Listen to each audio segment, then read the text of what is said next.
Hi, and welcome to the So Crafty Notions studio. I'm Leah, founder of So Crafty Notions, and today I'm going to teach you how to sew on a button with 2 holes, so stay tuned.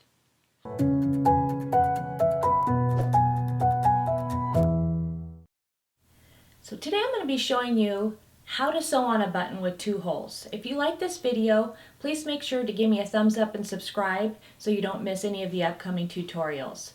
Also, check out my website at sewcraftynotions.com where you can find some really cool sewing and crafting tools there to make your life easier. Okay, let's go sew on a button.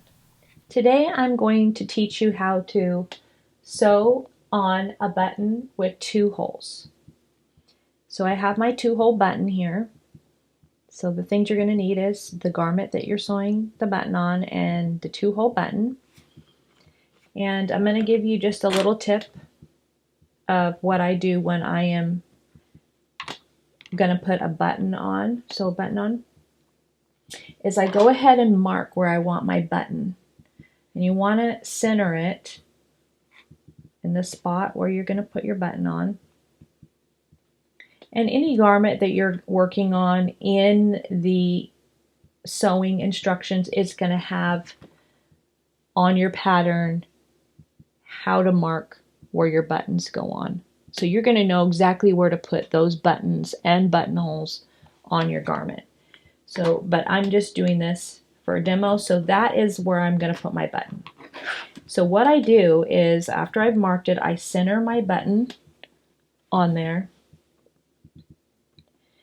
And then just in case, because sometimes machines don't always do what they're told, I use a piece of Scotch tape and I go ahead and tape that down. So I know it's not moving off of the spot where I put it on. So I put that down and I rub real good on both sides. And I know it's not going anywhere and it's where I want to put it. So what we're going to be using today to put this 2-hole button on is our button foot. And most sewing machines now come with this foot. If for some reason you don't have this foot, you can order them online super easy and check to see, double check your attachments that it's not hiding away somewhere. But you can always find these online. So I'm going to go ahead and put this on there, but the reason why these are so helpful is because the end of this blue part, is rubber. So it holds that button still really good. Even though I have my tape on there, if I didn't, this rubber foot is going to keep it in place really well. But just for today's demo, I wanted to share that tip with you because sometimes when you have a lot of buttons to put on,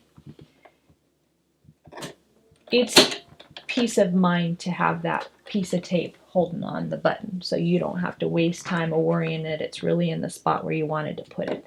So I'm going to go ahead and put this underneath that button foot. Now what you want to do is you want to make sure that those 2 holes are centered underneath your button foot.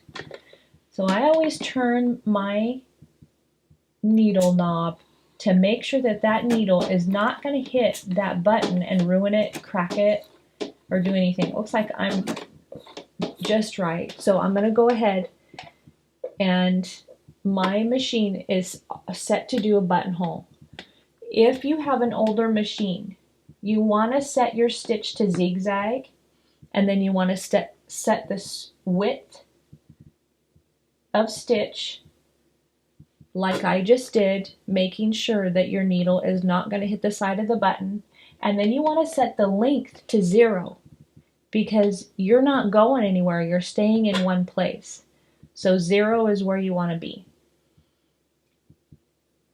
Okay, so now I'm ready to go.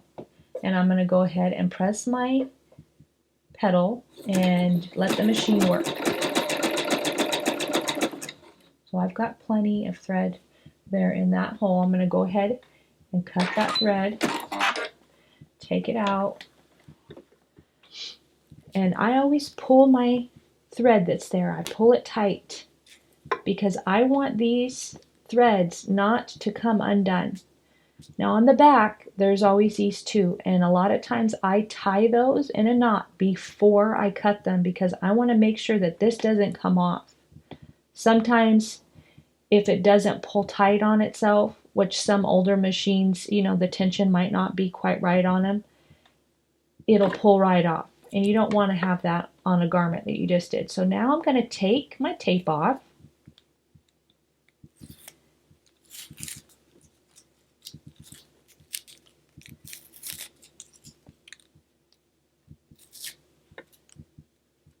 And I have a finished 2-hole button.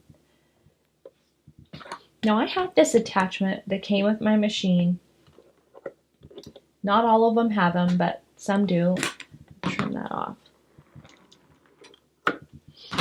And it is a clearance plate. So you put this in the machine underneath like so, and put that foot underneath like that, or over the top. And what it does is it creates a clearance between the button and your piece of material, because sometimes you may be working on like a coat that's really thick, or anything that has some kind of substance of a lot of material, and it'll give you just a little bit extra length of the thread in the button, so you can button your coat without it being so tight that the button wants to pop back out. So it gives you that little bit of depth in between the button and the material. So it has 2 widths. That's the shorter one, and I didn't use it today because I didn't need it, but that's something that may be in your accessory kit that you might want to check for. And always check your manual when you get a new machine, and check out all of the attachments that come with it and how to use them, because some machines, even though it may be similar to the one you just had, some machines, it's different. It'll tell you how to use it differently. So that is how you do a 2-hole button. Have a great day. Well, I hope you liked this tutorial on how to sew on a button with 2 holes. If so, make sure you give me a thumbs up and subscribe to my channel so you don't miss any of my upcoming tutorials. Also, check out my store at sewcraftynotions.com, where you can receive deep discounts on all kinds of really cool sewing and crafting tools. Hey, thank you so much for sharing part of your day with me. Keep sewing, and may your bobbin always be full.